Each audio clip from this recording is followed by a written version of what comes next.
All right, we are back in public portion. We completed our executive session. There's nothing left to report. And we will resume public session and begin by the Pledge of Allegiance. And with so many stellar athletes in the room, why don't our athletes lead us in the pledge? Ready? Begin. I pledge allegiance to the flag of the United States of America and to the republic for which it stands, one nation, under God, indivisible, with liberty and justice for all. Thank you. Please be seated. Just reminding everybody of the emergency exits. In the event there is an emergency, please look to your to my right, to your left, and immediately to the back of the room. Just reminding you that we have a smoke-free and a bully-free district here. So in the event of emergency, please exit through one of those exits. And please enjoy your stay while you're here with us. We're going to just adjust the agenda a little bit so that we can get right to our award presentations and celebrate the wonderful achievements that we've been able to witness over the last couple of months with our athletes. And so we're going to just skip right over our consent agenda item number C. We'll take that up after we finish celebrating all of you with us today, and we're going to go right to communication and announcements, and we're going to begin with the superintendent's report, item B1. Thank you, President Felice.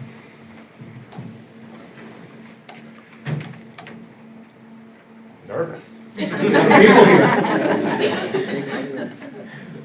see all you guys, as always. All right. Am I on camera, President Felice? All right. Very good. Welcome to our March 20th board meeting. I'm going to go over a couple of other announcements prior to our acknowledgement of our student athletes. So welcome. So customarily, I start our winter board meetings by a reminder of our plan for inclement weather. But guess what? It's officially spring, everybody. So happy spring. I'm going to will snow away. If you want to visit snow, what you do is go up to the Berkshires like we did earlier this year. But I just wanted to wish everybody a happy spring. I can't wait to see a little bit more green in our environment. This will be fantastic. Last week, Bellport High School hosted their second winter concert. I felt horrible that I could not attend. It's the first concert I've missed, but I heard it was really fantastic. So a big shout out goes, of course, to all of our music staff. Ms. Hartman, Mr. Finnegan, Mr. Tim Hogan, who again came back from his retirement and went back to his roots as a music teacher to conduct the wind ensemble, and of course Ms. Valente, who conducted the string orchestra, which is pretty fantastic.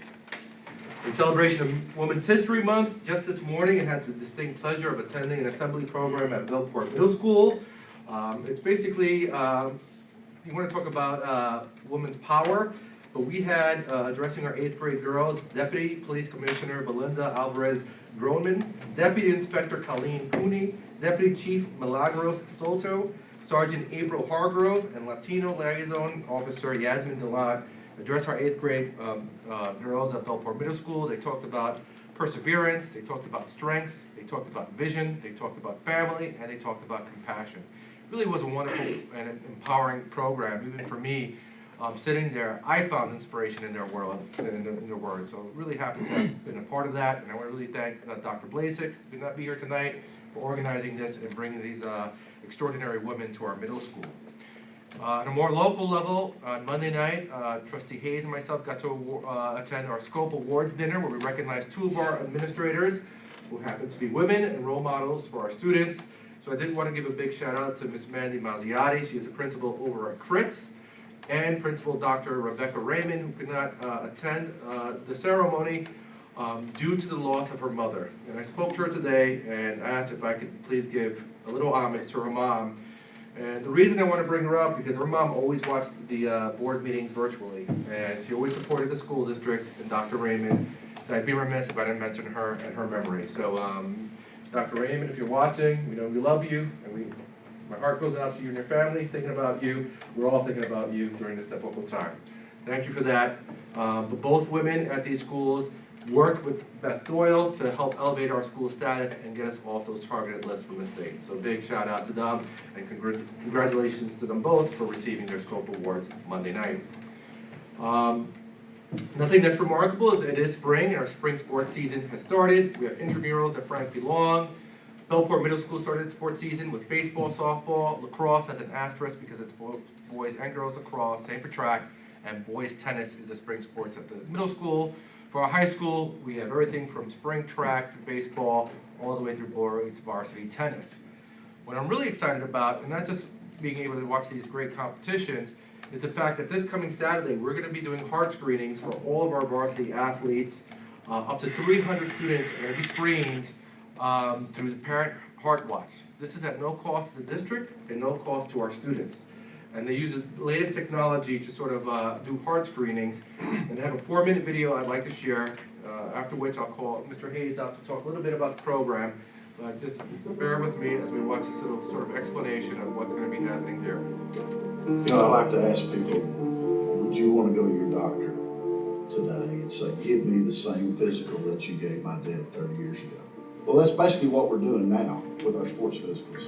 My son Cody, in 2011, got the same physical that I got in 1979. We've made a few medical advances in the last 30 years. The stethoscope is 200-year-old technology that's been proven to miss about 90% of heart issues, and that's the best thing we're doing for our children now today. Brandon had no symptoms, and he had 7 physicals in 9 years, and none of the physicals picked it up. He played baseball throughout his whole life, collapsed on the baseball field, and he never recovered.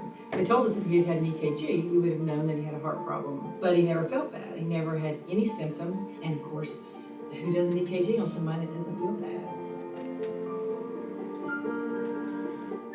The day of shorts started on Monday with him Tuesday. We had practice that evening for football. He was down in the field practicing with everybody doing the warm-ups, and then he collapsed. His friends and I thought he was just fooling around. That's the type of kid he was. But then we realized that he wasn't moving. It was absolutely the worst day of my life. You could look as healthy as could be, but the underlying heart problem, you can't really discover that unless you go through a $15 EKG. It's peace of mind. Otherwise, you'd be sitting in here in the same shoes I'm in, and they're not the shoes you want to be walking around in. Parents need to understand that kids are so used to playing with heart conditions that they know nothing about, that they'll just play through the pain thinking that this is the normal way they feel. I know for my son, he would have never said anything to anybody because he thought this was how he felt all the time. We try to be the best advocate we can for our children. We make sure they wear seatbelts, wear their helmets when they're doing some kind of motor sport. We make sure they have their vaccinations, but we're not doing enough to partner with our doctors to make sure the kids' hearts are safe. You can't just listen to a child's heart to see if something's wrong, because the issues that cause sudden cardiac arrest in young people are structural and electrical in nature, and those have to be seen and not heard.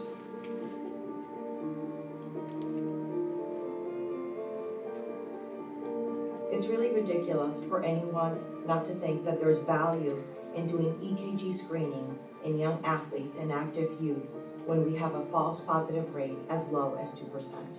I hear from families that they're concerned about getting their child's heart screened because they're worried about false positives and all the stress that could follow from that. My answer to them is that 6 weeks before his passing, Aiden had a well-checked visit at his pediatrician, who's fantastic, but no EKG was done, and we lost him 6 weeks later. I can tell you with great certainty that I would take any false positive any day of the week, and if it meant going through a little bit of stress in the short term in order to have my son with me in the long term. To know that my son could have an EKG and maybe that would have caused his problem is something that haunts me every day. You need to be your child's best advocate. You need to make sure that the heart history that you have in your family is something your doctor knows about, and that you have an open dialogue with them concerning your kids' hearts. As a parent that has lost a child to sudden cardiac arrest and to an undetected heart condition, it absolutely blows my mind that parents and student athletes are so willing to spend time, money, and effort in buying equipment and doing all these things for the sport or activity they love and do, and they don't want to take a short amount of time to ensure that their child's heart is healthy. That should be the utmost priority. One of the biggest arguments against EKG screenings is that it doesn't happen often enough. Well, if it's your child, it happens often enough. This is a preventable tragedy. Sudden cardiac arrest takes the lives of thousands of children and young adults each year, but a simple heart screening might have saved them. These are the voices of parents who know. Help them to protect young hearts by taking the prevention promise at parentheartwatch.org.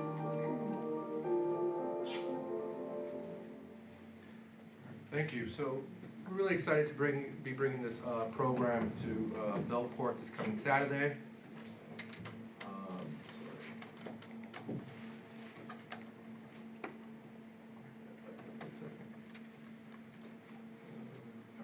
So it's going to be held at Bellport High School in collaboration with Longwood from 8 a.m. to 12 p.m. So far, we've had 200 students pre-register. We're looking to increase that number in the next couple days. I would like to introduce Mr. Patrick Hayes, our athletic director for the school district, to talk a little bit briefly about it, and then we'll get to our little celebration. Thank you, Mr. Santana. President Feliz, Board of Trustees, very happy and proud to present this wonderful program. The video speaks for itself, and we really are lucky to have been afforded this opportunity to have Heart Screen New York come here and choose us. It is a coveted program. The waiting list is extensive. We had the opportunity last fall. Our trainer, Gina Harris, was at a conference, gave me a tap on the shoulder and said, hey, there's an opening. I called, we had it locked in the next day. So it really is a great opportunity, and we already have, as Mr. Santana alluded, about 210 registrations, and we're hoping to maximize our opportunity. It was offered to all 320 of our spring high school athletes, and now we're just trying to fill in those holes right now, but it really is. So use this as a public service announcement we still have some registrations available. We want to scan as many hearts as possible, and that's Karen Okafor's mission. Okay. So any questions? That was going to be my question. Is this the Akampora family? This is not Karen Okafor. Those of you who don't know, Karen Okafor tragically lost her son in 2000. Not to any predisposed underlying issue of heart. He was hit in the chest with a lacrosse ball. This was prior to AED's law in New York State at public high schools. She was fundamental in that legislature being passed, and that was her mission. She passed that, and now that is, as we all know, law here in New York State. She didn't stop there. She has now moved on to a national level with AED advocacy, and then here locally with early detection screening. Okay. So it is her combined with Dominic Murray Foundation, which is another very similar foundation. Yeah. So if you haven't registered yet, register. All right? All right, I'm going to advance a slide for you. All right, so here our winter sports season was pretty fantastic. We're here to celebrate some notable athletes who really put the shine on Bellport and made us very proud. So we can go one at a time. And these are some great pictures that's capturing some of the things that happened during the season. But I'm going to begin with Mr. Cameron Howard, and I'll let Mr. Hayes speak a little bit about Cameron Howard's accomplishments. Yes, so Cameron Howard is a name that we all are going to continue to hear, not just for his athletic achievement. Newsday did a great article on Cameron this year, and it was focused on his well-roundedness. And Cameron is a high honor roll student. He maintains a very high GPA. He's a well-rounded young man, very skilled musician as well, and he has his priorities in life pretty aligned. So we look to him to be a leader at his age as well as in the program, and he is a phenomenal wrestler. Cameron earned the level of All-State this year, and he earned third in New York State as an 8th grader at the 138-pound weight class, which is no easy feat. So a huge congratulations to Cameron, and that goes to a testament to the hard work that he puts in every single day, all throughout the year. If you see Cameron around town, and you have a second or he has a second, ask him about his daily day in the life. It is pretty fascinating, and it is really something to be to wonder about, because you don't get to this level as an 8th grader, and it's all about hard work and dedication. And his coaching staff, Coach Margiolo, Coach Cuffey, he's not just an individual athlete. They're coaching 40 other young men and women in that room. So to differentiate between an all-state level while someone who's still just new to the sport really is a great feat and skill set that our coaches have, and we're very grateful for them to be able to provide that rich opportunity for someone like Cameron. So congratulations, Cameron.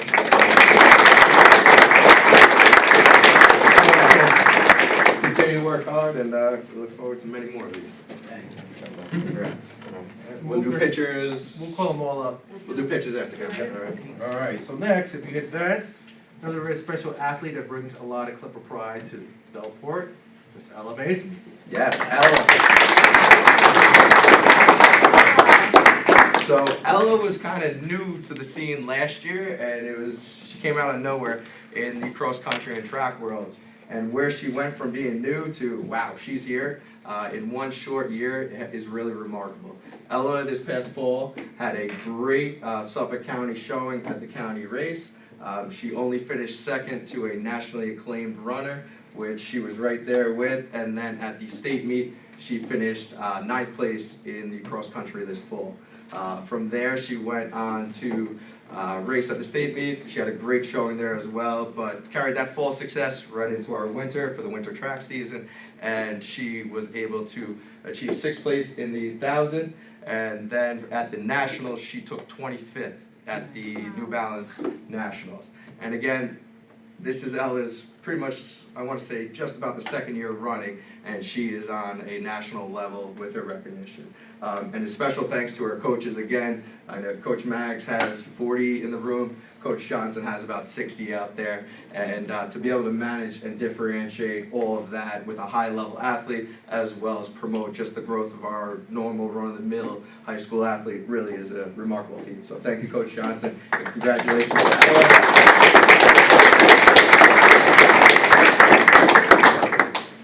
Another great hard worker, and she's not done, only a junior. So we're excited about Ella, and she's playing lacrosse right now, where she'll excel there as well. So great job, Ella. Awesome. All right. Thank you, Brent. And finally, I want to, before I bring up the next group, I want to talk about one of my favorite movies and most inspirational movies, which is Rocky. And Rocky came out, I think, 1977. You guys weren't even a thought. But I was a young boy when I saw that movie. And what I found most remarkable about that movie was that Rocky Balboa was all our champion. And you know how the movie ends. He actually doesn't win the match. He just perseveres and gets to that point, and he really is the champion. And that's how I feel about this girls' basketball team. We're going to be calling up next. Just watching the journey throughout the season was remarkable. And again, from my standpoint, when I saw the outpouring of support from the community and again, during Women's History Month, I'm going to say this, sometimes girls' sports don't get the same attention that boys' sports do. And I'm not saying it to be mean, it's just kind of an observation I've made. And I think you changed that narrative, because the outpouring of support, the people that came out for your team was excited about it. I saw it up in Albany. I was being a bad boy at an educational conference when I could have been paying attention, with Beth Doyle and myself were there on my iPhone watching you guys play, cheering you on. So I just want to congratulate you on this amazing achievement, for all the attention you brought to Bellport, and just your camaraderie and teamwork was really remarkable. But I'll let Mr. Hayes talk more about it. I just want to say those words. Thank you. Thank you, Mr. Santana. Yes, Mr. Santana alluded to it's a journey. All these are long seasons. No one knows anything about coaching until you coach the winter sport, because it is the longest season to coach, and for our athletes too. It goes through every major holiday. You have 2 breaks in there. It really is a grind. So to be able to come out as a state champion for Ella and Cameron, and then for our girls to go through a 14-week season and be in a county championship, it's no easy feat, and that's why there's only one person at the end of the day who doesn't lose that last game. It really is hard. Same could be said for our girls. Their gel from the first game, I found to be, I would talk to them and say, it's beautiful basketball when the ball doesn't touch the ground and they're sharing it, and they were looking at what? But it really was so nice to see how selfless the girls were throughout the whole journey of the season. And like any good family, you have your rifts and your quarrels, but that's to be expected. And that is a testament to the composition of the team and the dynamics and their leadership for their coach and the senior leadership of their team. So it really was a great showing of who we are as Bellport, that we came together to achieve a great goal. We had so a lot of firsts this year. We had a couple all-county players, which isn't a first, but it was nice recognition to have 2 all-county players this year, Autumn Simon and Bryn Johnson, which was a great tally for us. We also had our first appearance in the county championship for the girls program in a AA classification, which was the remarkable thing that we were all as a community able to rally around. And then we also had only our 3rd 1,000-point scorer this year in Bryn Johnson. So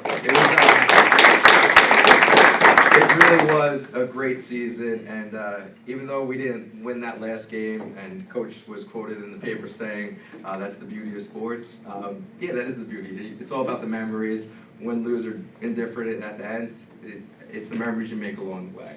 And these girls truly did make some great memories, as well as set the tone for the future female athletes of this community. So kudos to them, huge shout out to Coach Smith and Coach Powell. Through their leadership, it was a great season, and the support of you all here and Mr. Santana. So thank you. We have a nice gift for all of you guys. Not only a certificate, but I got you a nice frame. Advance article, we put it all on one page for you guys. Thank you. Yes, all right. So we'll get you guys up for pictures, Elle, Cam, and then we'll do girls basketball. We'll get you guys separate, just because there's a bunch of you guys, all right? All right. So with basketball, score. Yeah, actually, Angeline, no, she's not here? No. All right, so just Schultz. All right, Lila Schultz. Oh, you're, Mariah Baptiste, remember me? No. Okay. No, I called Lila. I was out of order. I was bad. Maddie Budris. Got one. You can hang out up there, we'll do pictures. Claire Canella, Claire, there you are. Gianna Ferrara.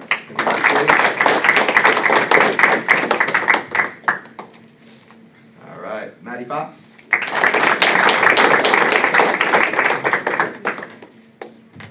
Kaylee Graham.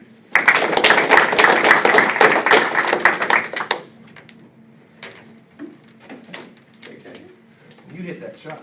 Everybody knows what I'm talking about. Courtney Allison.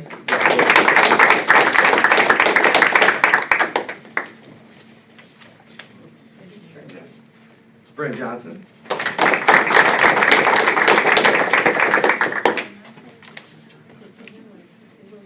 TJ Johnson, Talisha.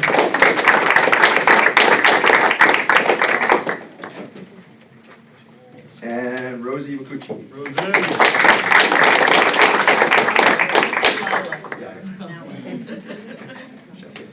And Lila.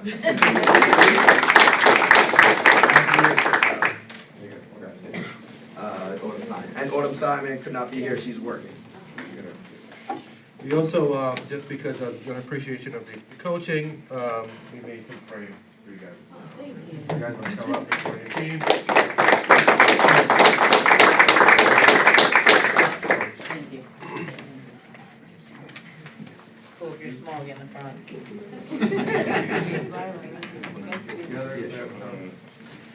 You guys know how to pose already. Sign of a team. Make sure your names are basic up. What are you showing? Certificates up. Yeah, There you names up. Brennan. There you go. Just do it like that. Over. Just turn your picture to the side. Turn your picture to the side. There you go.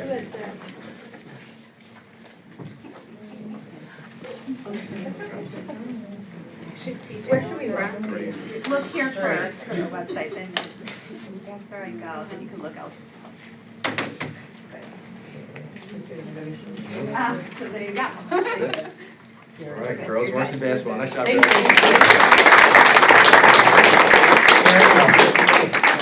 Cam, you wanna come up, buddy? You guys get another picture. You wanna do it? Setting out. Sorry.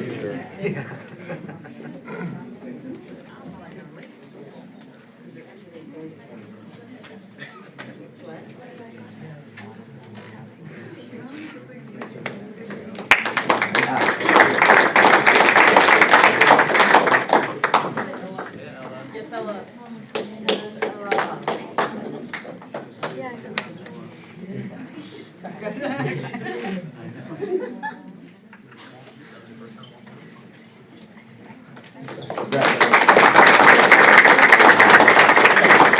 you, Mr. Hayes. And of course, I want to thank the Board of Trustees. I apologize for not calling you up for the photo, but we know your support. The camera view.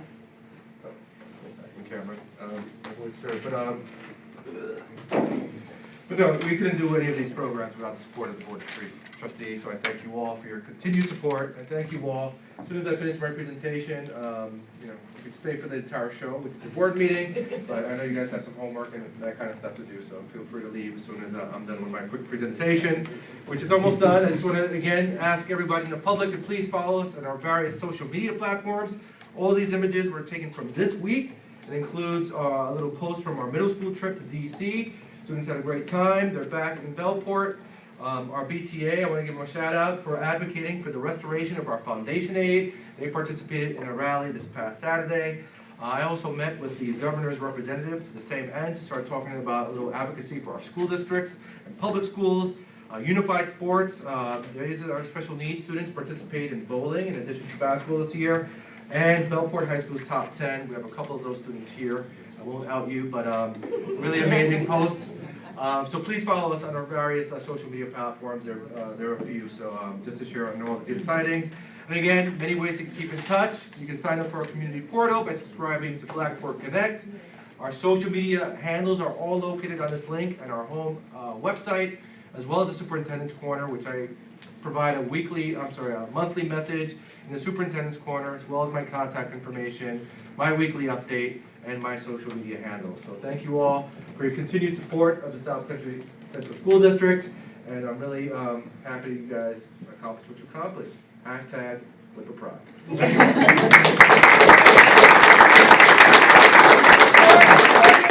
Before you leave, just in case there's any comments from the Board of Education. I did spend a lot of time at the girls' basketball games, and I'm a very frustrated basketball player. I'm 5 feet. I never got below 5 feet. My last doctor's appointment, I turned into 4'11", and I'm like, what? So, but at any rate, you girls, I just can't even. I can't call you girls. Young women just performed in a way that AD Hayes said. You communicated. You shared the ball. And I'll just never forget those memorable moments, that half-court shot, Maddie, and the defensive moves that she had to make to get you into the finals. I'll just never forget those things. And even the screens that you set, it was just all so memorable. So thank you for a great year. And then again, to and our 8th grader, our 8th grade wrestler. I mean, congratulations on a job well done, and we can only hope for more. And Ella, when I first started to see you run, you never stopped. You just never stopped, and you're not going to. So continued good luck to you.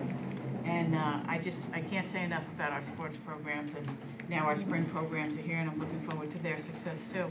And they're going to have success on the shoulders that on your shoulders, from the success that you had this year and all the first.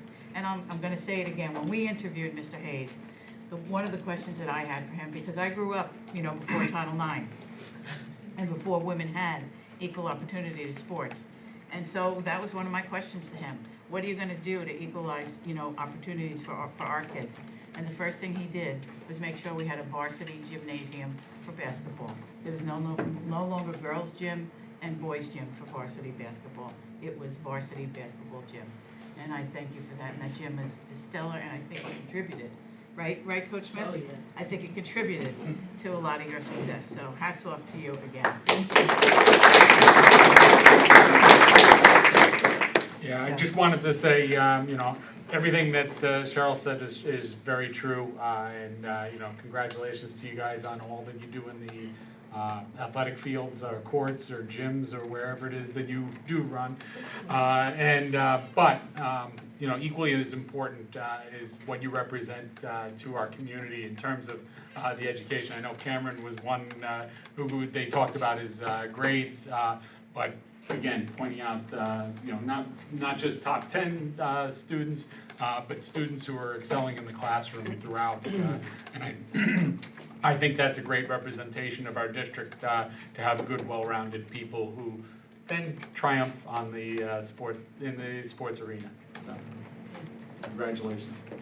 I have nothing of substance to add, but congratulations. We're all very proud of you, and you've done our community proud. I've heard people all over town talking about, particularly our girls' varsity basketball team, but all of the great things that our athletes have done. And thank you to Mr. Hayes for your good work, and to the coaches as well. I would only second what's been said. Congratulations, everybody. I'm very proud of you guys. Very proud. Back to this side, I'll finish up with you, okay? Yeah, I want to say congratulations to, shout out to Pal. You've been like my mentor for like, what is it, Pal, for 20 years? Shout out to Ronise, what is it, second year? You took him there, she lucked up and got plays like Bryn. And to the 8th grade boy, like I've never been to a wrestling match before, but I will go now. Like I gotta see you, I gotta see you go. And shout out to you too also, because I can never run track because all you do is run. I'm not disciplined enough for that, so shout out to you also for doing great things. We're gonna finish with Ms. Hayes, and then Bryn, before the students leave, we're gonna have you do your report. Yes. We all. Now you're doing pretty friends. Because Bryn is the hardest working board member around this horseshoe, and you need to see how she performs before you go. Pressure. Thank you for a lot of things this year, but also a little bit of memories, because Director Hayes. I remember seeing Ella, and I know where she came out of, and it was coming through that chute over at Sunken Meadow a year ago, and said, she's going somewhere. So this has been quite an amazing journey. Also, to hear about our 8th grade wrestler competing on the varsity level. And on top of that, being a very well-rounded student and a great role model. Thank you so much. And for the girls' basketball team, I went to several of your games toward the end of the season, and I got treated to some lifetime memories there too. The 3-point shot from across the midline, and also the 1,000-point day for Bryn, when Bryn hit her 1,000 points. And I could second everything I've heard everybody else say, but I'm particularly struck by how the team worked together, and that was really something to watch. So thank you. Thank you. So we're going to start with the trustee reports, and Ms. Johnson is going to give her report, and then after that, you're all excused. Go ahead, Ms. Johnson. You don't have to leave. As a close to our Spirit Month on Wednesday, March 27th, we will have Class Olympics. This is a fun event to unite the classes and students, and the students are required to use teamwork and problem solving with everyone in their grade to achieve a common goal. Our Spirit Month has been going strong. This Friday, we have students dressed like teachers and teachers dressed like students. We had Academic Jeopardy last week, so the grades who won, which are the seniors and the freshmen, will get extra points to Class Olympics. At our last student council meeting, we met with Mrs. Doyle and the restorative justice team, where we went over the code of conduct. They showed us the current code of conduct, which was pretty outdated, and an example of what the new code of conduct was. Aside from being more visually appealing, the new code of conduct was easier to understand in simple language. We thank the team for allowing us to be part of this revision process. And as Mr. Hayes and Mr. Santana spoke about, we will be having the heart screening on this Saturday. I just wanted to thank everyone involved in putting it together to keep us all safe. And also, I would like to comment on the Ambassadors of Compassion that Mr. Hayes set up this year. We had great success, and a lot of it is because this program helped unite us and get a better understanding of each other, which translated to the court. Unified Bowling is a new program at our school this season, led by coaches Brower, Ruder, and Thompson. Students are learning team building, sportsmanship, and new ways to participate in sports. They've made friends with students from other schools that they're lucky to see each time that they return to Sayville Bowler Row. The team includes a total of 17 students from both the life skills as well as general education classes. So far this season, the team is 3-0, and the students will also have the opportunity to participate in the second year of unified basketball at the end of the season. We're proud to see the growth of the unified program here at Bellport and can't wait to see what's left for the future. And on behalf of the basketball team and all the athletes, I just want to thank our coaches, board members, and Mr. Hayes for all the support. It wouldn't be possible without all of you guys. Thank you.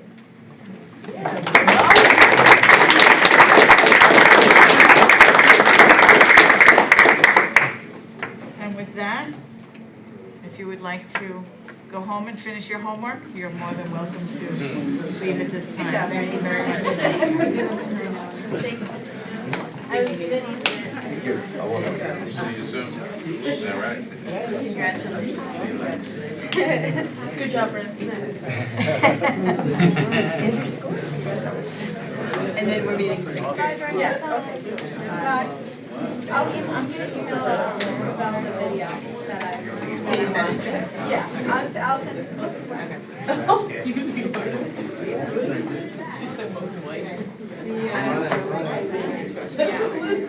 Congrats, coach. Yeah, thank you. I think like we'll try.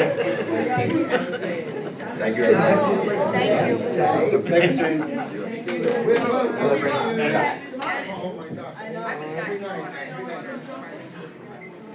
All righty.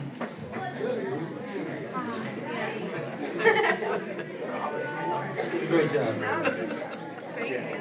I don't know why she made you do that. It's cool to do it. You did a great job.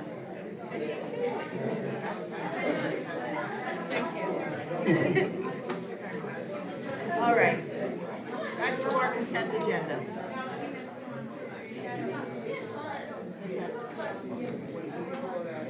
We have, Mr. Superintendent, we have, oh, wait a minute, we didn't finish, let's go back up to the. Let's see.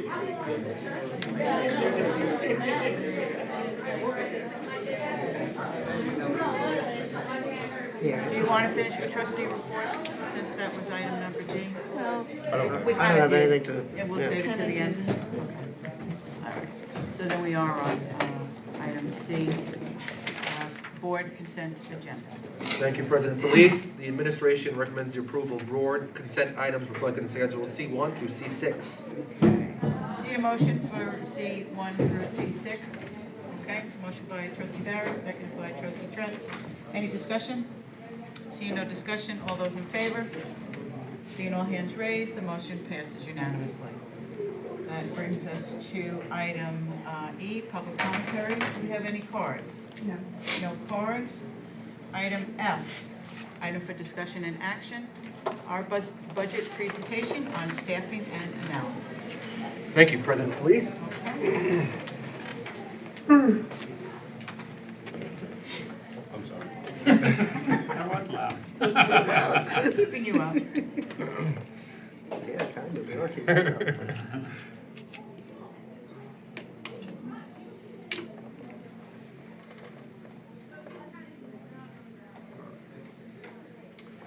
All right, good evening today. Today we're going to be presenting our fifth budget presentation, which is our staffing analysis, and I'm going to get right to it. First and foremost, I'd like to review our schedule of presentations. Today, like I said, we're doing a staffing analysis that will discuss our staffing projections for the upcoming school year. And then again, as a reminder, on April 3rd, we'll be going over our expenses and revenues update for our entire budget. But today, we're going to be focusing primarily on staffing. We're in the month of March and April. We've gotten all the course requests are in the system. We've been analyzing those course requests, which is basically what drives this presentation. And again, in April, just a couple of weeks away, the budget will be finalized and presented to the board. So I'm going to get right through the essential questions. First and foremost, what are the various functions carried out by our staff? Secondly, what is the full-time equivalent, FTE, and how does it apply to school staffing? Something I'd like to go over briefly so you understand when we talk about FTEs, what I'm talking about. And finally, what considerations are given when determining staffing. So the first question is, or actually the second question I'm going to begin with is, what is a full-time equivalent? So basically, a full-time equivalent is a full-time employee. That's a simple answer.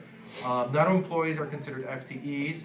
Some employees are stipend-driven positions where you get a fixed amount of compensation for your duties, but full-time equivalents are the ones that work primarily in our buildings, teachers and support staff. An FTE, which is what we use, or the nomenclature we use for full-time equivalent, is based on the number 1, or a full-time student, or a whole. So if you're a 0.5 FTE, that means you're working half the normal contractual time. A 0.2 FTE means the employee works 20% of the usual contractual time. What does that mean in real terms? Well, for example, some of our staff members are split between buildings, and so you can be a 0.5 FTE at Bellport Middle School and a 0.5 FTE at Bellport High School, meaning you spend half your day in one school and the other half at another school, but ultimately that makes you a 1.0 FTE. You could also be split among departments, so you can be a 0.4 FTE E&L teacher, which means 40% of your load is in the English as a new language realm, and 0.6 or 60% of your workload is in English language arts. We also have part-time employees, which I didn't include in this slide, that may work just a 0.4 because that's the need for the particular department or school. And just to give you a sort of a sense, for secondary schools, each instructional period is considered a 0.2 assignment. Teachers teach 5 instructional periods, so each instructional period is a 0.2. If you add them all up, you get 1.0. So I'm going to get right to it. And again, we're going to go over personnel by functional activity. Our central office basically oversees the operation of the district, including but not limited with collaborating, of course, with the Board of Trustees for my office, insurance compliance with SED mandates, civil service and school law, budgeting and finance, supporting instruction and professional learning, and again, forging community relationships with agencies, organizations, law enforcement, elected officials, maintenance and facilities, transportation, human resources, and maintaining our digital infrastructure. Our administration and support is where this transcends into our buildings, which includes both district and building administrators. Our district administrators include our K-12 directors, and they're charged with carrying out the functions of the school district, including all of the aforementioned, which is the responsibility of our central office. Then we have our elementary school staff, which services all students kindergarten through 5th grade, including and also includes our preschool center, although that's funded through a grant, which I'll talk about a little later. But we include the intermediate school in this category, which is frankly long, which is grades 4 and 5. Then we have our secondary schools, which captures grades 6 through 12. And this includes all teachers, support staff, mental health professionals, guidance, and instructional coaches. And finally, we have non-instructional staff, which includes both district and building staff ranging from teaching assistants to safety officers to nurses and maintenance. So we're going to go over our proposed staffing for each of these components, starting with our central office. I'm sorry, before we go there, I'm jumping ahead of myself. I want to talk a little bit about the considerations that we make when we talk about staffing. First and foremost, we want to ensure that whatever staffing we propose is sustainable, considering challenges moving forward. Challenges like the loss of foundation aid or different things that hit us financially. Secondly, we want to ensure that the academic achievement as well as the social emotional needs of our students are met and supported. We want to maintain and potentially enhance academic and extracurricular activities. It's always an ongoing goal of ours. We want to ensure compliance with special education and SED regulations and mandates. And what I wanted to include is something that's a little counterintuitive is why would you add staffing if our enrollment might be dropping? Which is a question school districts across the state are asking. Well, just because our overall enrollment, and you'll see those numbers in the later slide, may be dropping. I think we dropped a little less than 40 students. Our students who are classified, our special education students, since this time last year in March, have gone up by 81 students. And our English language, has gone up by 57 students if I just compare last March to this March. And our English language learners have gone up by 81 students. All required additional supports. Sometimes some of the staffing that we recommend is there to help support these population of students. We want to maintain our overall class sizes across the district, which is really important to us. Changes in staffing in a particular building or area does not necessarily indicate changes in personnel, meaning if we see a drop in FTEs in one particular building, it doesn't mean that we're losing staff. It means they may be reallocated to another building or redistributed in different ways. And finally, when we sort of nail down our staffing projections, we need to consider the overall budget when potentially adding staff, and so that we can identify potential reductions in other areas as we move along this process. So these are all the considerations we make when we consider staffing. When it comes to central office, there are no projected changes to our staff. We have 13.5 FTEs currently who are employed or fit into this category. The 0.5, if you're curious, is our driver messenger that spends half their time also working as a custodian. But we're making no changes in the structure of our administrative structure at central office. So it's pretty status quo. In terms of our directors, building, administration support, there are no projected changes there. As a reminder, last year we did add our director of instructional technology, and that's already yielded dividends, and the impact that she has made in our district, as well as a full-time restorative practices coordinator, which has also yielded results in our district, and we've been happy with that. But at this point, we're not recommending any additional staff in this category. Moving on to South Haven Early Childhood Health Center, I just want to emphasize that this entire program is funded by a UPK grant. It does not come out of our general fund, but I like to include it because it is a building within our school district. We don't anticipate any changes in the enrollment there. The maximum enrollment is 120 students. Registration is ongoing, and we'll finalize those numbers as the years progress. Then we get to our elementary schools, starting with Brookhaven Elementary School. If you look, one of the things that's a little misleading about this slide, it almost shows a net change in enrollment of negative 72 students. This is because kindergarten registration is ongoing. So far, as of today, we have 71 students registered for kindergarten, but this registration process will continue throughout the year. We don't really foresee a huge drop in enrollment just based on sort of the trends. So I just wanted to emphasize that although it shows a net change of negative 72 students, that's not what we're projecting to be the final outcome.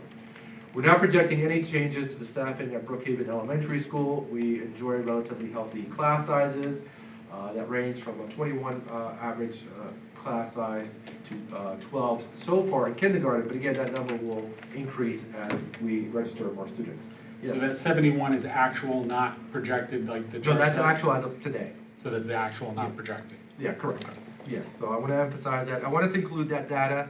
Initially, I had that applicable, but I wanted the trustees to kind of see where we're at as of March 20th. And this is true for all of our elementary school buildings. Our next building is Kramer Street Elementary School. Again, I want to emphasize that the 32 projected enrollment in kindergarten represents where we're at as of March 20th. But there is a difference here. Due to our enrollment, this is one of the buildings that has shown or demonstrated the biggest decrease in enrollment. And so we're going to be dropping 2 sections in the building while maintaining class sizes that vary from 21 to 19. So we feel very confident that we'll be able to reassign these teachers. Again, we're not accessing any teachers, or we're not projecting to access any teachers in the subsequent school year. Another thing I want to point out that where we're losing 2 sections in the general education, we're also gaining a special education class at Kramer Street. So the net change in FTEs for that particular building is a decrease of 1 full-time equivalent. Okay? So that's for Kramer Street. Moving on to Burns W. Kritz. Again, kindergarten registration is ongoing. As of today, we have 35 students registered in kindergarten. We also saw a decline in enrollment there, so we're dropping 1 section out of the general education setting and maintaining our special classes at Burns W. Kritz. So the net change for that building is a 1.0 FTE decrease in staffing, again, due to enrollment. When we look at our class sizes, they're still at healthy levels, with the largest average class being at 22 and the smallest being at 19. Moving on to Fred P. Long Intermediate School, we're actually adding 2 sections, and this is where it kind of evens out.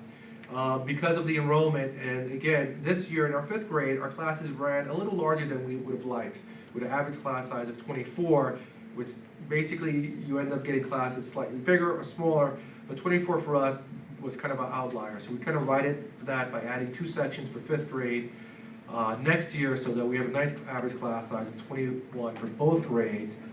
We're also dropping 1 special class at Frank P. Long because that cohort of students are moving up to the middle school. So we'll have 1 less special class at Frank P. Long. So if you do the math, the net change in our, we're also dropping 1 integrated section, which is a co-taught class. So the net change in our general education setting, which includes our integrated sections, is 1 and -1. So you would think the net change is 0. But because our integrated sections have 2 teachers, when you actually do the math, it still represents a 1.0 FTE decrease in that building as well.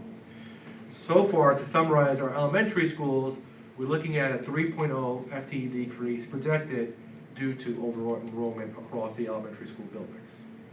This only speaks to our special education teachers and our core academic teachers or our grade level teachers.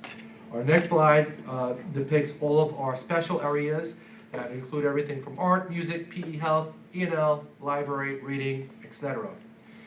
Here we're proposing a 5.7 FTE increase district-wide across all 4 buildings, which includes adding math support, because we do want to still continue working on the learning loss that we've sort of demonstrated after the pandemic. So we're adding math support to 2 of our buildings, Kramer Street and Vern W. Kritz.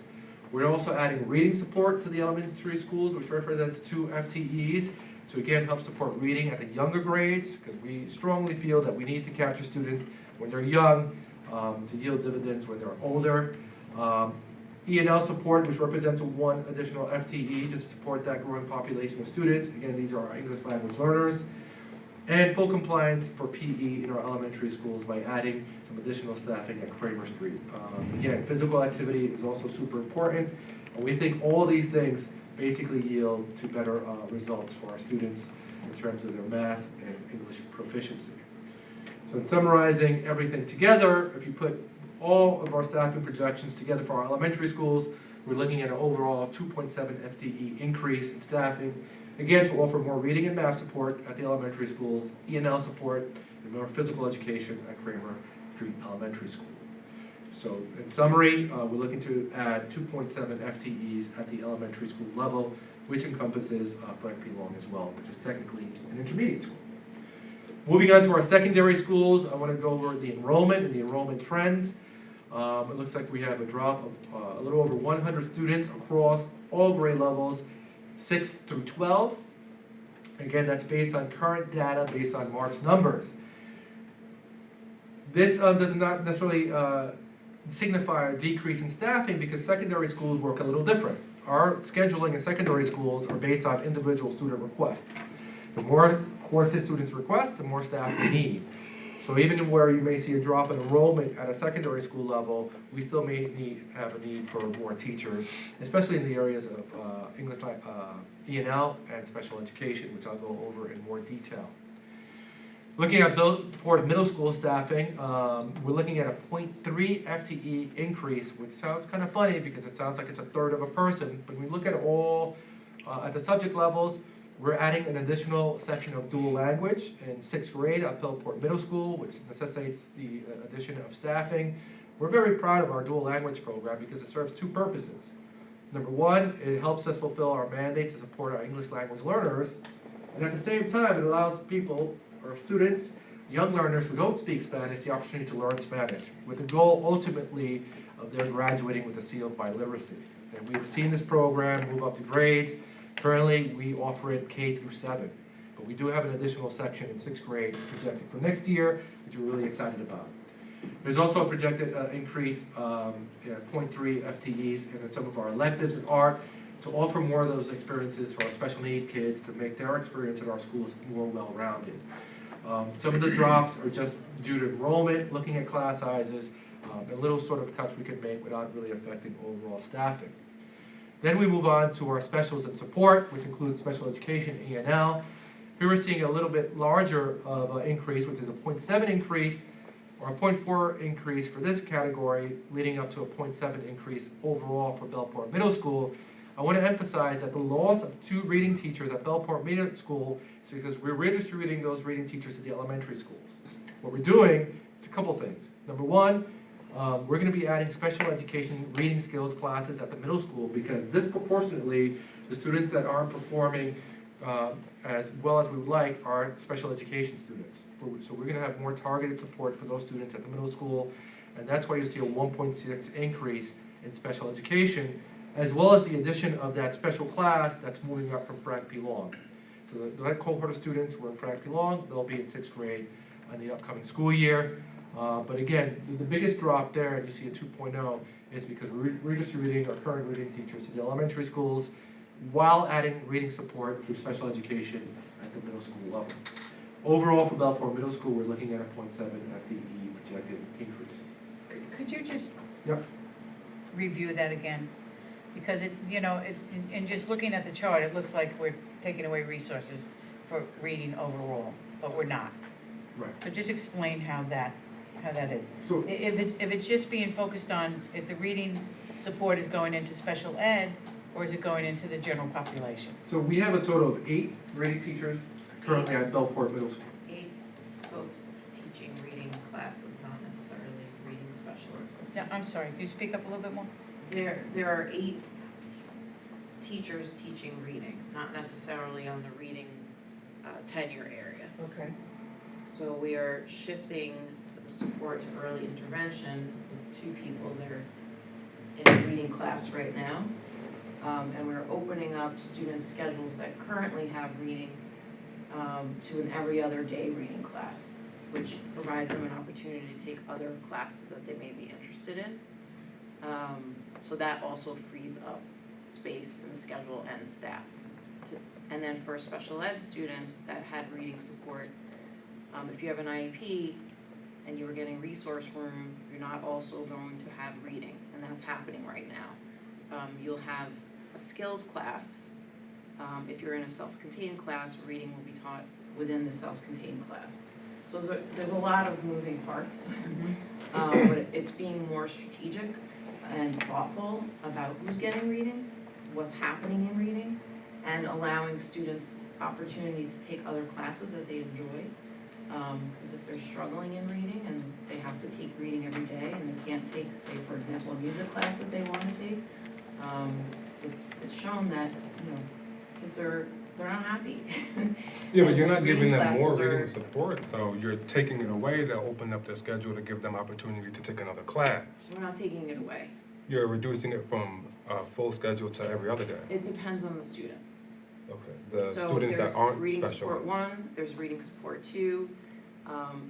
We're looking at the programs that are being used and really individualizing the plans for kids. So are there any section of kids that we're reducing their reading support? The special ed student, the general student?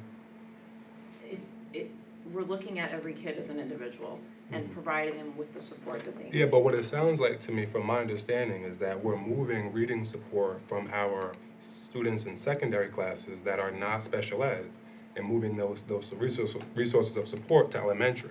Let me explain. So we'll still have 6 reading teachers at the middle school, which will be able to capture the population at the middle school, and then adding additional support for our special education students. In a skills class. But you're also taking some form of student, whether they're general student, special ed student, or student with IEP, and you're taking their full reading day and turning it into every other day. That's not exactly how it is. Yeah, so It again, really depends on the So student. perhaps you can expand, What their maybe schedule not tonight, allows. but maybe in a subsequent. and we are. Expand how this is going to help increase, reading proficiencies. Correct. So it's based on data that we've been amassing and research and the most optimal and targeted way to address our reading sort of growth for our students. Because So- that's not clear right now. Okay, understood. So we'll collaborate at our next meeting. We're gonna have our presentation on some of our curricular or instructional interventions. So that was gonna be a part of the discussion. Okay. For sure. Okay, good. So yeah, I get the optics of it, but we're not taking support away, we're making it more targeted. Because we wanna make sure that, again, one of the things I mentioned at the last board meeting, and a takeaway I got from my participation in the NIPSCS conference, that schools that have high poverty, high diversity, who are high performing, top 2 variables that lead to their success is, number 1, strategic use of data. This is what we're doing. Second is cultivating a positive school environment and relationships. Those were the top two sort of variables that we've identified. Obviously, we've been working on the positive environment for years.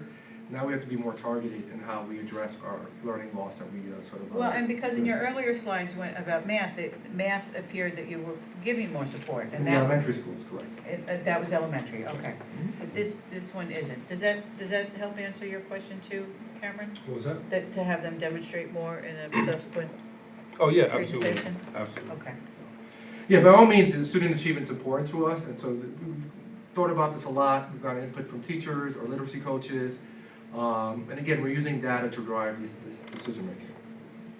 I think I'm hearing that you're going to be providing the services that are needed, but the delivery is being done in a different way. And you're bringing that in, you know, like freeing up time for kids to actually have time in classrooms that they enjoy, so that when they're getting the support time that they need that they may not enjoy, hopefully it'll start to merge together and they'll enjoy the entire day. That's exactly right. So you have to address both needs, the social emotional needs of the students and the academic needs. Yeah, but you're taking away from their reading support though, to make room for other things. That's what I'm trying to get at, and that's quite frankly what I have a problem with. I don't think we should be moving resources to target them better. We should add resources and then add resources to target them better. I don't think that we should be moving resources around in the category of reading. I think we should be adding resources, and then the ones we have, target them. That's what I think. Yeah, so I think we're kind of misunderstanding the approach. We're not trying to take away support. No, you're not. You're targeting it. You're targeting it. But that means that what you are using to target those who don't have, you're taking from those who do. Whether they're special ed or general, that's not what I'm comfortable with. In the area of reading. I didn't hear it that way. Okay. We'll talk more, I guess. Yeah, we'll present, No. our subsequent meeting, we're gonna give a more explicit sort of explanation of the plan. We feel confident about our plan, but we're willing to discuss it and show you exactly how it's gonna work. Excellent. All right, moving on to Bellport High School staffing. I think I went over this a little bit more. So again, when we look at class sizes, we're looking at a 0.5 decrease in staffing. That does not change our programs. We're not eliminating programs at all at the high school. If anything, we're actually adding some experiences for our special needs students in the areas of music, technology, and art, all while maintaining our programs. Again, this is all based on course requests and maintaining adequate class size. Moving on to Bellport High School Special and Support. It's pretty status quo. We're looking at a 0.6 increase in guidance. This is something we piloted this year by adding a college and career counselor at a 0.6 FTE, which basically is going to be working on college applications, job placement, in addition to some other responsibilities. One of the things we want to start targeting a little bit more is getting students on that graduation pathway and getting them to make sure they take advantage of all the available resources at the high school. So again, this does not represent any loss in the programs, but we are adding a guidance counselor that's going to do targeted work in helping students with the college application process, job placement, and the transition from high school until post-high school life, because I don't like calling it the real world, because high school is also the real world. And then moving on to a summary of our high school or secondary school staffing, we're looking at overall increase of 0.6 across the board. And again, it's somewhat counterintuitive to ask for more staff when our enrollment is generally down. But again, we're doing this to add support and experiences for our students. Secondly, the addition of special classes, which we continue to add, and more expenses with them.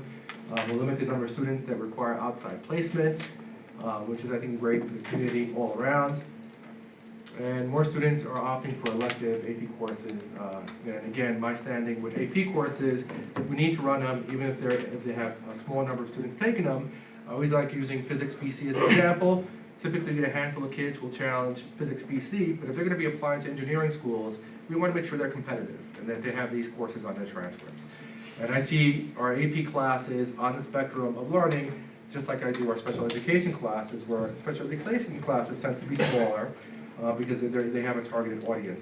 Same for some of our AP classes for those students. So we want to make sure that we service our entire community and all learners. So that's basically a summary of our secondary schools. Going over our non-instructional staff, the biggest decrease we're looking at is in the area of our safety officers. Currently, we have 43.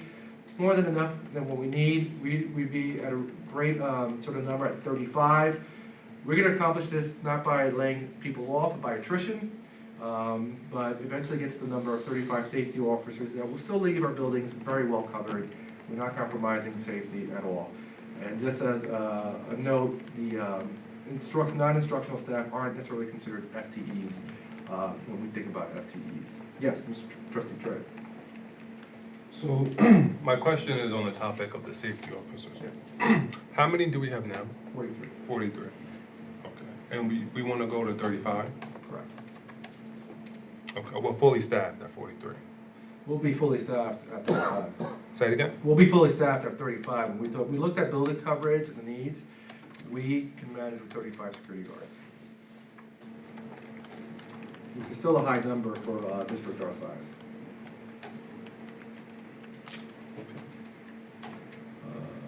Moving on, so just in summary, when we include the non-instructional staff, we're looking at a decrease of 4.7 staff members, the bulk of which is in the non-instructional area. But we're looking to add teachers or increase our staffing at elementary schools to again support reading, math, PE instruction, English language learners, and special education. And again, at the secondary staff to add some more experiences for our students there as well.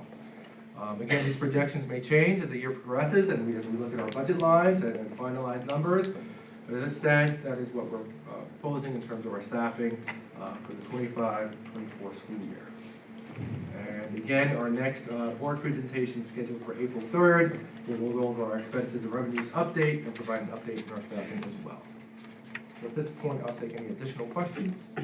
We have to go back to slides. With respect to shifting around, when you said different cohorts were moving from, for example, Frank P. Long to the middle school, how do you adjust staff accordingly in a situation like that?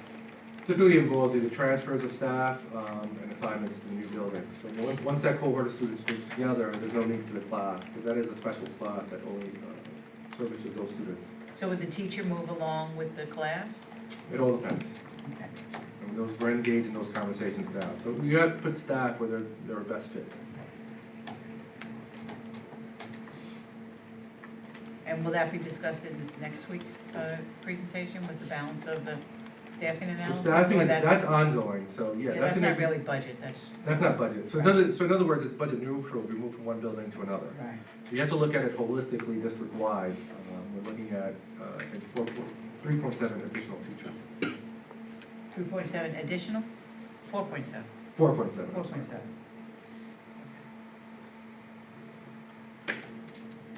Yes. So I just wanted to just ask, and it's probably not in here, and I don't necessarily know whether I'm going to get an answer right now, but you know, when it looks at what the state and the governor are projecting in terms of the decreases there, you know, I was looking at the different class sizes, even amongst our elementary schools, for example, to see different, you know, there's clearly different class size ratios in the different schools. In the long run, do we need to do an analysis of each of those schools? And then the second part of it also is, where do we fall in terms of decreasing enrollment as opposed to previous years, as opposed to what you see going around the state as well? So it's funny, when I look back, overall, I'm going to go to the first slide, because I had actually decrease from one year to the next. I don't know that it's so. Basically, if you look at total K-12 enrollment, it's we lost 34. Our enrollment is less by 34 students overall K-12 compared to last year. Now, when I looked at it, I was also seeing that some of that could be in kindergarten, where those numbers could change, right? So, well, that's just a comparison of March 2024, March 2023. It's not a projection. That's a real number. that's this year's. Okay. Correct. So that's our enrollment there as of March 2024 compared to March 2023. Right. So again, kindergarten registration is ongoing, and we're early in the process. So we won't know, we won't have a clear picture until later. But, you know, again, I don't like to talk in anecdotals, but, you know, there are families registering on a daily basis. All the time. Yeah, so, and some families move, but to me, 34 students is sort of statistically insignificant when you talk about our overall population of close to 4,000 students.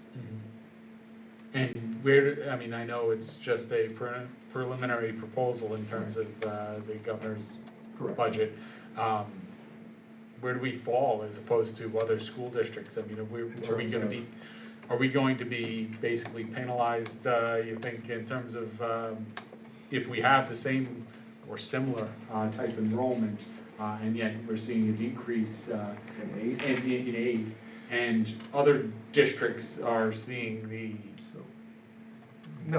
more significant decrease in enrollment, and So the decrease in enrollment is kind of a sort of a misconception because the needs of the schools are increasing. We're getting more population of kids who have special needs, we're getting more English language learners. So it's not a kind of a sort of a straight math, if I could use it in simple forms. One of the things that we did, which was great, is when we got the federal funds, we didn't use those federal funds to add staff or programs. That actually helped us out a lot. So when you hear about school districts that have to lay off 30 teachers, it's because they use those federal funds to add programs and staff, and all of a sudden those federal funds are gone, and you're sort of left in a bind. So we're seeing that happening, I believe, in Riverhead, Abneyville, Meadow Country, where they're laying off mass numbers of teachers. We sort of were pushed through that. Moving forward, again, we're planning our budget as if there's not going to be a change in what was offered, and that we're going to absorb this drop in foundation aid. Obviously, right now, both parties in our government system are working together to restore that aid. Our BTN members attended a rally to restore that aid. And if that aid comes back, then we may be able to reconsider certain things, but again, we are not predicting that budget to be released April 1st. And we have to adopt our budget on April 16th, I believe it is. I apologize if I'm incorrect with the exact date, second week of April. So we have to plan for the worst case scenario. And I do want to talk more, and I'm looking forward to our next board presentation to talk about, there's sort of a misconception that adding more means better in terms of staffing or reading support. For me, when you look at research and data, it's about being more targeted and doing things that are more effective and providing an experience for students that are more well-rounded because, times have changed and we have to address the social and emotional needs of kids. And what I saw, I remember back years ago, after No Child Left Behind, I worked in a high school where they got rid of our vocational programs. And it really impacted the climate of the school because kids didn't have that sense of sort of agency in the school. And so for some of these kids, to Trustee Trent's point, all they have is academic support throughout their period. They don't get to enjoy music or electives. And it really does affect the child. So for me, and my mentality, and I think Beth Boyle will agree, is let's be more targeted. Let's use strategies that are effective, that are data-based. We're consistently looking at data. We do formative assessments throughout the year. We do want to encourage our parents and our community to take tests. I know the opt-out movement was big, but we want to have true data. We don't have that right now. We don't have a large enough sample size. That said, we're not satisfied with our achievement. We're not. And that's not a source of shame for our district because many communities like ours are facing these challenges, but it's a charge and it's a challenge for us to do things differently. And that's what we want to do. Just adding more of the same, I don't think is going to yield a different result. I think being more targeted, using data-based and research-based interventions is what's going to yield the difference. We're seeing it already in math. Our math growth is a little bit more disproportional or greater than our reading growth at the moment. And that's why we're kind of changing strategies with the reading, so that's more targeted and more effective. So I get what you're saying. Intuitively, if you go from reading every day to every other day, you're going to say, well, how does that work? But you got to look at the research, and more isn't always more effective.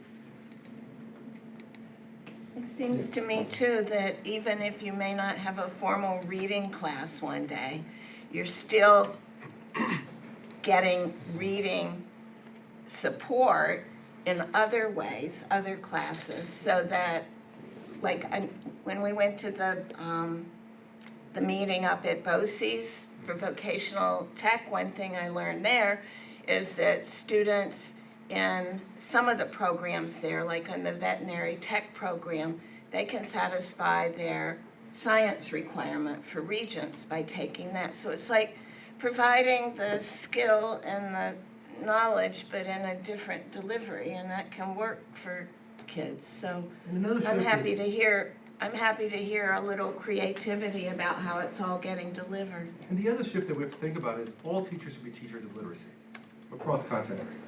And that's when we reinforce those skills. So, I've seen structures where you just keep adding supports. I've worked with students who literally have no electives. They have resource room every day, reading area every day, math AIS every day. That's 3 instructional periods gone. It's a bit much, and it loses its effectiveness. And again, we're doing this based on research and based on data. But but those students that you're doing the switch up for, are they the ones that are performing proficient in reading or no? No. So these are students who receive interventions. But how are they performing in reading? Are they proficient? If they're proficient, I can support moving their schedule around. But if they're not So proficient, not all students get reading. The students who are deemed not proficient are the ones who get the additional reading support. For example, 6th grade, all students sit for writing and reading class. And ELA is where you're learning reading across the board. And you have the students who qualify for additional supports through EIS, targeted reading instruction, and those are for general education students. And then those students who are in special education can get that support through resource room, and we're also adding a skills class for those students. okay, but neither the resource room or the skills class is taught by a, what did you call it, a certified reading teacher, Ms. Doyle, or a tenured reading teacher? They're taught by a general teacher. No, the skills class typically was, Special in the ed. past, we had it at the middle school, and it was a special ed teacher.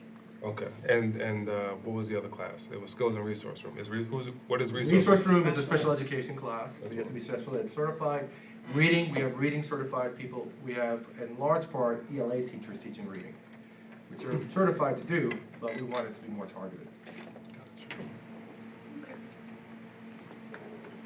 Any other questions for the superintendent? Okay. All right, thank you.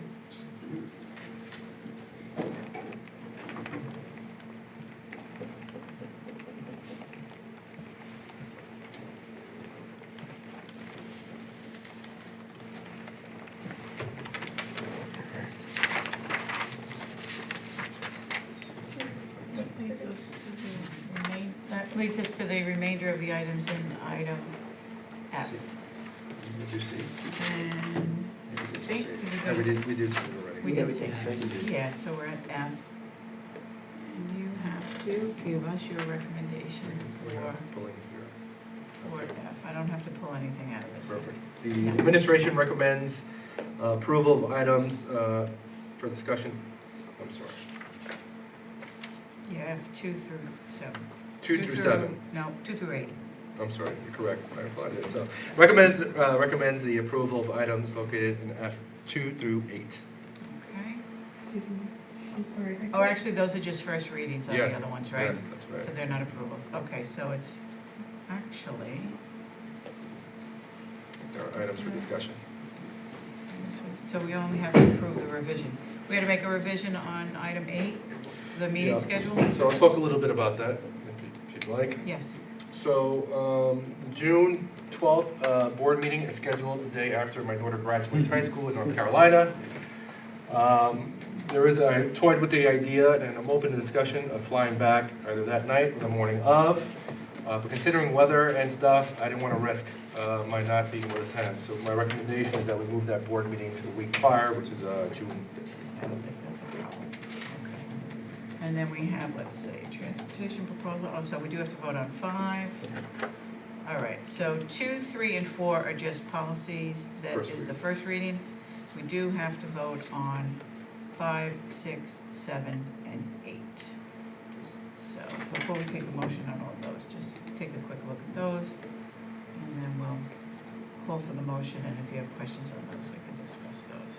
Yeah, I have a question. I'll have a question on 5. All right, so let's take a motion and a second for approval for items F.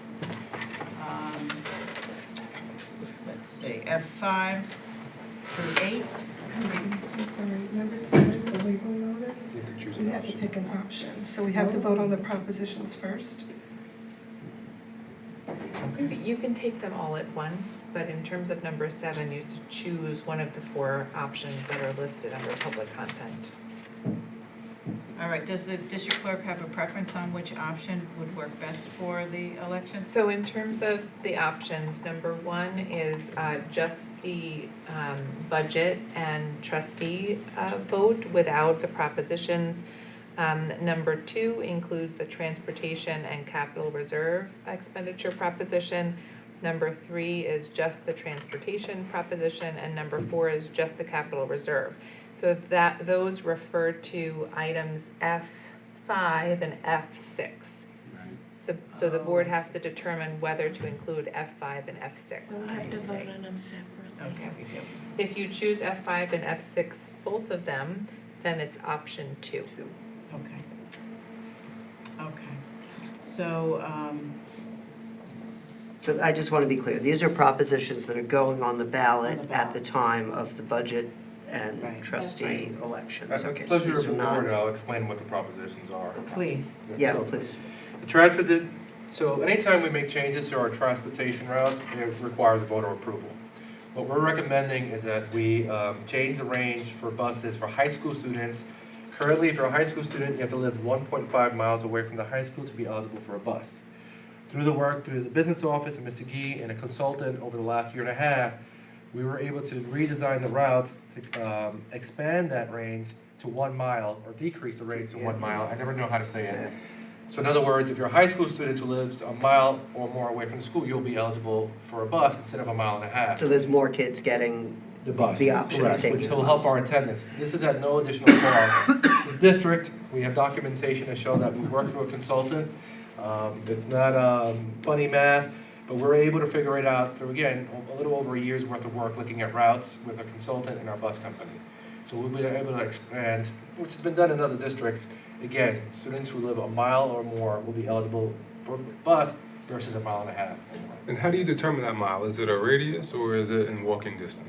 It's actually software they use. It's not walking distance. It's literally straight lines. So you imagine like a circle, and the diameter in all directions is a mile. So I guess should we talk about it when we bring it up to vote or? You can talk about it now. Okay. So yeah, I guess I have an interest in this because I was a student that was affected by this. I live, a little bit more than a mile, not more than 1.5 miles, but a little more than a mile, and I didn't have a bus. And it affected my, ability to go to school tremendously, and even graduating. Thank God to Mr. Powell, who was actually here today, which is why I graduated. I'm sure we all know that story.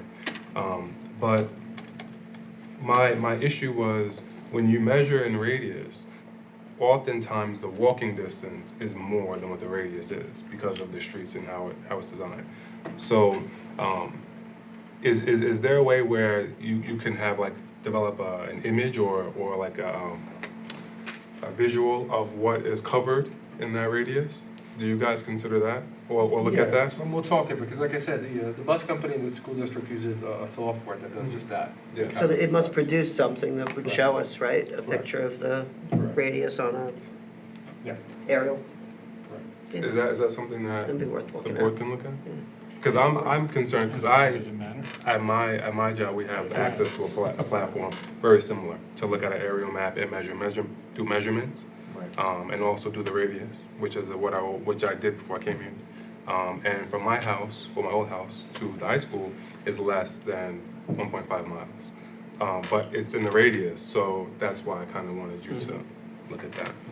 But if we voted to approve F5 to get the transportation proposition on the ballot, we'd always have the option to get it refined Of course. later, right? Of course. So this is mainly time sensitive in order to Yeah. get this approved and on the ballot? And I still think it's a huge win for our district because it's an additional half mile. Well, it's better. Either way, it's less. It's better than what it is. Better than it was. Absolutely. And I would presume you want the reserve proposition on the ballot. Like we've done Yeah, I'll that talk for about years. that next. Why don't you do the vote separately? Just go ahead and take a vote on F5, which is the transportation proposition. Right, and then we know which of the 4 options were. Perfect. So in that sense, President Felice, I'll make the recommendation for F5. Well, wait a minute. So, F5 is just a transportation. It's the just a transportation, to transportation put it up on program. the ballot to go to 1 mile. So in other words, as opposed to 1.5 if the miles, trustees at no approve- additional cost. Correct. If the, it's real. If the trustees approve both propositions, and then that tells us what the choice is for the 7th item, is that correct? That's right. Okay, all right. So we'll take a motion and a second for F5. Motion and a second, motion by trustee Kavanaugh, second by trustee Barry. No more discussion? Okay, all those in favor? Seeing all hands raised, motion passes unanimously. Okay, so F5 is adopted. So- Now, we're on to the capital reserve. Yep. So one of the things we're proposing, and this is in addition to our transfer to capital line that's embedded in our budget, is we have 2 capital reserves currently in existence. We have the one that was established years ago that we've used. There's I think a $937,000 balance in that reserve. Wait, say it again? There's a $937,000 balance in that reserve, 937. In the newly formed reserve that we approved last year, we've already funded $4.1 million. What we're proposing is that we use the remaining $937,000 to finally refurbish the auditorium and do a full sort of facelift, including sound, lighting, seats. We may want to look at some roof concerns because it's long overdue. And if we do it through a capital reserve vote, I'm sure the public will be supportive of it because it's much needed. And we do a lot of instructional programs there. All of our performing arts goes through there. It really is a flagship space of our school district. So I don't want to leave it up to chance. I think that's a good proposition to make and a good use of the remaining funds in that one reserve. That reserve was established for our windows, was used for our windows, right? Correct. Okay. And for the enhancement of our camera systems and locks. And that into it little by little. still hasn't been done, correct? Yeah, process is slow. It's all, projects have been submitted. It's not because we're delaying it, but Yeah. all the work, the legwork has been done on our end. It's just waiting for SED approval across the board. And did you say what you wanted to use the 4.1 million for or no? Not yet. I think at this point, when you take on capital projects, you have to sort of space them out. We don't want to embark on too much. Let's not forget, we're also working on the energy performance contract, which represents $9 to $10 million worth of infrastructure work, aside from all of this. So we kind of want to chip away at it year after year. Certainly, for us, the auditorium is a priority, and I think doing it and using this mechanism, using my powers of English, is the most strategic way to do it, and it is needed. Can I make a comment, or do you want me to wait till after there's a motion and second? You can make a comment now. I went to the high school concert, the first one, several weeks ago, and the audience was very enthusiastic about clapping for the concert masters and the performers and their teachers. But when the superintendent announced that there would be a refurbished auditorium this year, the round of applause exceeded anything else you heard that night. So I think there's a groundswell of feeling, and I see our student trustee nodding. I think there's going to be a groundswell of support from the community for getting this approved. Initially, we thought about using a transfer capital line, but this is more targeted, and I feel like it's just a better way of doing it. We still have that transfer capital line to address some other building that we'll talk about in a later budget presentation. But certainly, I think it's a worthwhile endeavor. Like I said, that is the flagship space of our school district, and I want more people to come out and see our wonderful productions and feel good about the space. And we should have up-to-date technology in there as well. And the fact that we film the productions using an iPhone is not a source of clipper pride for me. And we do the best we can. The sound system, the lighting system could be a lot better. So that's what we're looking at. And I know some of those things sometimes feel like they're aesthetic or unnecessary, but it is part of our performing arts program. And when you think about those students who put in all those hours in their practices, they deserve an adequate space, as does our community. Okay. All right, so we need to take a vote on F6. Need a motion and a second. Motion by trustee Flippin, seconded by trustee Hayes, Vice President Hayes. Any further discussion? Seeing no further discussion, all those in favor, please raise your hands. Seeing all hands raised, the motion passes unanimously. And now that brings us to the legal notices to pick an option. So option two becomes the option for the legal notice that the district clerk will file, and we need to vote on that option as well, or just pick it? We need to vote on it? Yes. Okay. All right, so we need a motion and a second for legal notice budget for vote 2024 for option number 2. Need a motion and a second. Motion by trustee Trent, seconded by trustee Kavanaugh. All those any further discussion? No further discussion? All those in favor? Seeing all, raise your hand. Seeing all hands raised, the motion passes unanimously. And that brings us to our final resolution, revision of the draft calendar revision for the 2023, actually, that's not 2023, it should be, No, it's oh, it is this year. It's It's this year's meeting. Okay, gotcha. Okay, I thought it was next year's.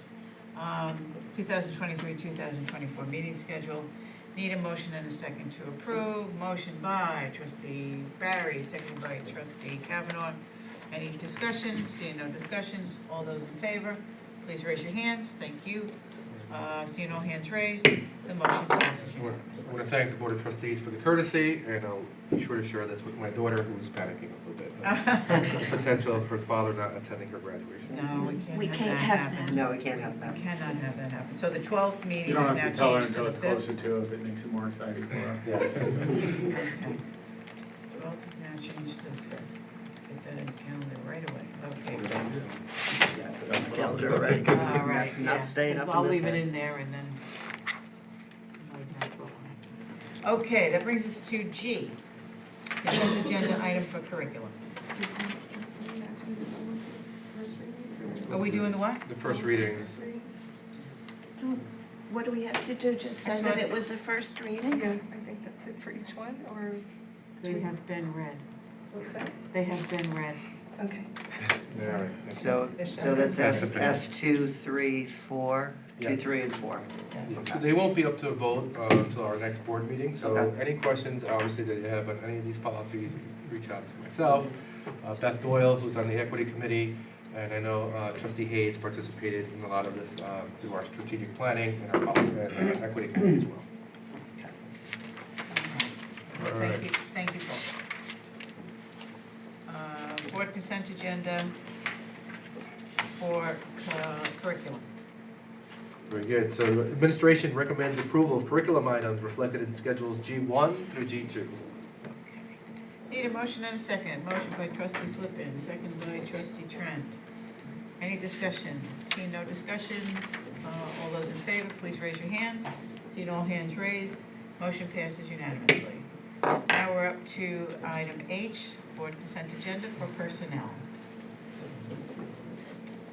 Would be 1 through 4. Administration recommends approval of personnel changes reflected in schedules H1 through H5. Okay, H4, I'm sorry. H1 through H4. H1 through H4. Should be H5, No. right? We usually include Five is. Well, 5 is the whole Just thing. Oh, Yeah. consent, Yeah, so it's just 1 through 4. Oh, it is 5. It is 5. It is I 5. had a mistake in my notes. I All right. apologize. So It is 5. the administration recommends approval of personnel changes reflected in schedules H1 through H5. Okay. All right, motion and a second. We have motion, trustee Flippin, seconded by trustee Kavanaugh. Any further discussion? Seeing none, all those in favor, raise your hands. I'm slurring my words. All hands are raised, therefore the motion passes unanimously. Speak slowly. All right, now we're up to the board consent agenda item. We are going to pull one item from the agenda. That will be item number 4. So we'll take a recommendation for items number 1 through 3, and then 5 through,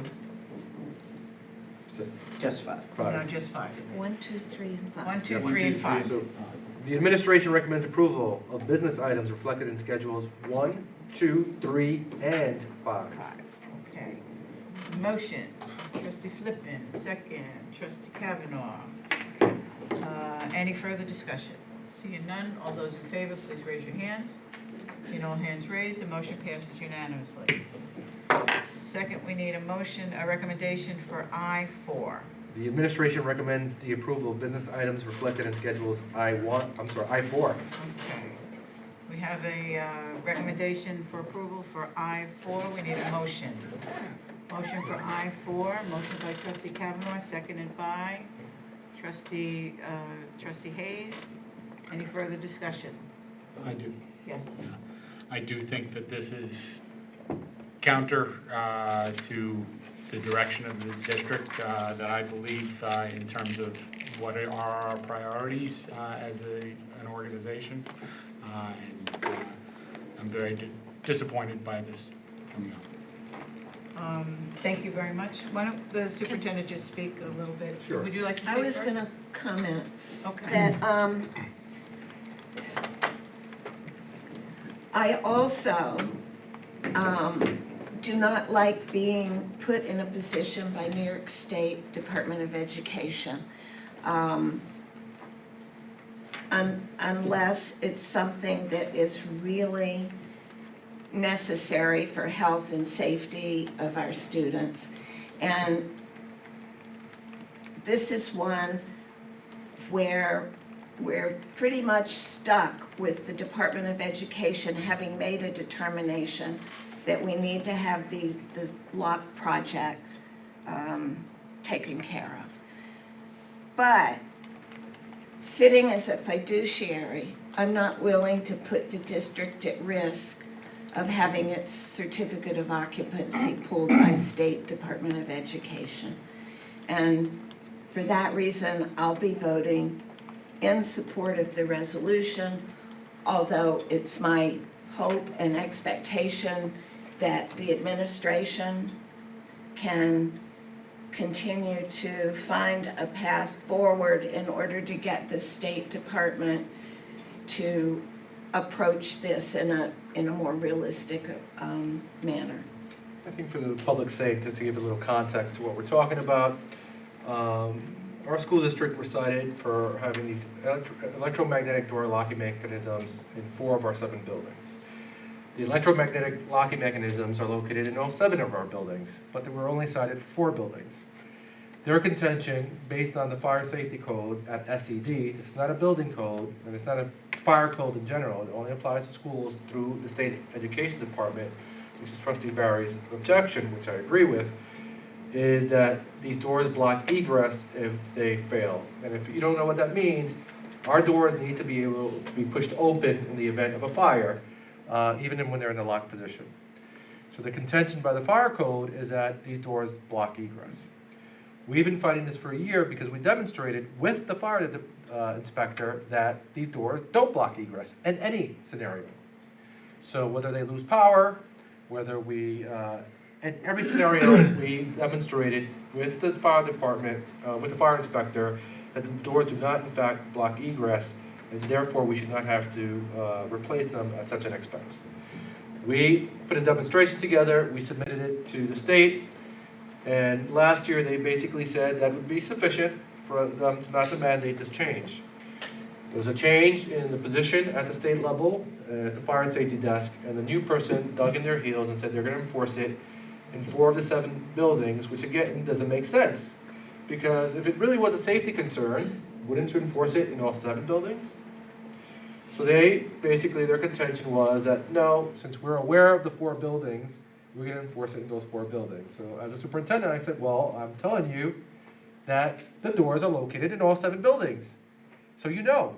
And they still chose to just enforce it in 4 buildings with the threat of pulling our COs. So we appealed to the deputy commissioner. Right now we're collaborating with the governor's office and with Senator Murray, who's been really helpful and instrumental in this, because we want to hit a pause in this mandate because the doors were installed 15 years ago. They've never blocked the egress. Not only that, they were installed with a state-approved project, which we received building aid for. None of this makes sense to me. That's what we're fighting in. So why are we proposing that we approve funds to remediate this or correct it? Because from my standpoint, as a fiduciary, to Trustee Hayes' point, I don't want to play chicken with the state and run the risk that they'll decide, well, we're going to pull your COs because we have these citations. So we're going to show that we're complying, but we're going to challenge it at the same time. At this point, our elected officials, again, the governor's office, I met with the representative, Ms. Olaya from the governor's office, and Senator Murray, who are both sort of on the same page, because this just doesn't affect us, it affects multiple districts across the state who have these doors. And it is a sizable expense. So we're gonna fight the good fight, but again, from my perspective, my recommendation to the board is that we comply or show compliance, because in the best case scenario, this work wouldn't start for a few months anyway, so we're not really gonna be spending any taxpayer monies on this project in the short term, in the relative long term. So we wanna let our elected officials do their advocacy in conjunction or in collaborations with us, to hopefully get a pause on this, so they can look at the fire code to see if it's still applicable, and that's what we intend on doing. And I just wanted to highlight also that it's $675,000. It's not inconsequential. And all points are very valid that were raised here today. Also, since our last meeting, we were not in contact with the governor's office, which we are now, and the representative was able to reach out to our district, in fact, met with the superintendent on Monday, March 18th, and is working in collaboration with our representative's office, with the senator's office.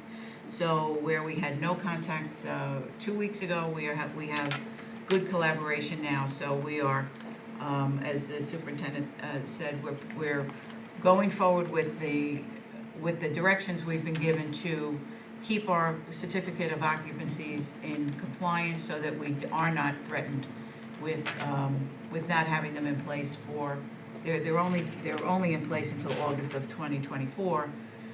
Something this board also learned, that we have to get COs each and every year, something that we weren't aware of. Most homeowners believe once you get your CO for your house, that's it. But with schools, you have to get them each and every year. So it is something new to us, but we are going to comply, but we're going to fight the good fight, as the superintendent said. We have to put the money, we have to at least show the state that we can allow for the money if we have to go that route.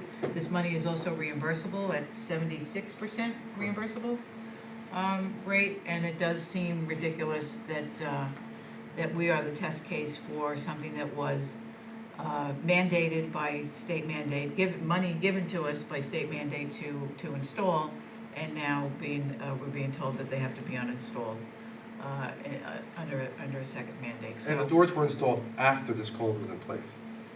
I want to point that out as well. And so in terms of the expenditure that, again, I really feel very strongly optimistic that we won't have to spend those taxpayer dollar monies. But right now, the resources would come from our transfer capital line that's already there. So it's not additional monies, it's money there. That said, there's, to use a proverbial million, there's a million other things we could be doing with that taxpayer money. And that's why we're fighting the fight. And if it really was a safety concern, by all means, we would not even be discussing it. Alrighty, any other discussion? Hold on, I wanted to. Yes, and I also disagree that this is the highest level priority replacement items of the school district. And also that it says that in that statement. Okay. But again, that's not our language. That's language that's legally necessary in order for it to be state aidable, in order for the expenditure to be aided back to us. So we are certainly not saying that it's our priority, because it's not. We don't think it needs to be done.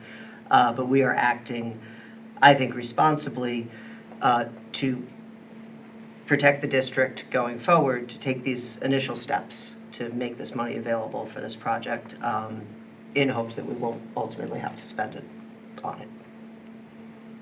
And that's a good summary of where we're at. Thank you.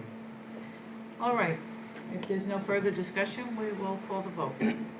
All right, did we get a motion in a second? We did a motion. We did a motion in a second. Discussion. I gotta remember. Who was the motion in a second? Trustee Kavanaugh was first I see, and Vice I President forgot. Hayes was second. Okay, so we have the motion in a second. All right, all those in favor, please raise your hands. 1, 2, 3, 4, 5. All right, seeing 5. All those against? See 1. The motion passes by majority.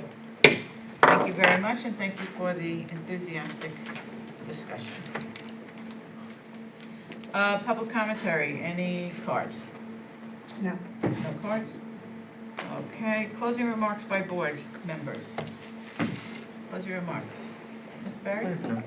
I don't have much. I just think, also in regards to this, I do think in the not-so-distant future, we should be galvanizing and making sure that we educate the community as well as make a formal public opposition to this mandate. We're certainly weighing I those agree. options. That makes perfect sense. Okay. Trustee Kavanaugh? I'm good, thank you. Trent? I don't have any. Ms. Hayes? Nobody? Okay. Just real quick, with New York State School Board Association, their annual meetings with board presidents did occur with myself and Patrick Longo on Monday, and they did offer to us a culture of leadership training, which is complimentary with our dues. It was also offered to the superintendent as a board retreat. And from there, they tell me that the education that we'll get from there, we can select other retreat items we'd like to focus on as a board. I thought it was something we should consider. They would enhance on leadership, coaching, communication, so on and so forth. Second, today, Ms. Hayes and myself did attend the Women's Empowerment at the middle school, which was just as empowering as the superintendent said it was. While I was there, one of the guidance counselors mentioned to me that Career Day was being formulated, and I had mentioned to the group that even though the group of police officers who were encouraging women students to pursue or consider pursuing a career in the law enforcement fields, I also shared with them that there are additional jobs in law enforcement fields that are on the civilian side, not necessarily sworn officers, to consider through civil service test. And I was told by the guidance counselor that they asked Suffolk County Civil Service to be at Career Day each and every year, and they never show. And so I called the Chief Deputy County Executive, a fellow by the name of Kevin Malloy, this afternoon, and I shared that story with him. And I asked him to please ensure that when our district calls to have a representative from civil service attend, to make sure that they do. Sent that information to the superintendent to make sure that those requests do go out this year for both the middle school career day and the high school career day, and to let me know so I can let him know to follow up to make sure we get representation there, because there are many civil service entry-level jobs that many of our students could benefit from, especially for those who aren't going to pursue college or aren't going to pursue college right away. And I was very glad that this guidance council let me know of that situation, because those are missed opportunities that we want to make sure we provide our students with. And that concludes my report. And with that, we can take a motion to adjourn. Motion by Trustee Barry, seconded by Trustee Trent. All those in favor? We stand adjourned at 9:20. Thank you very much.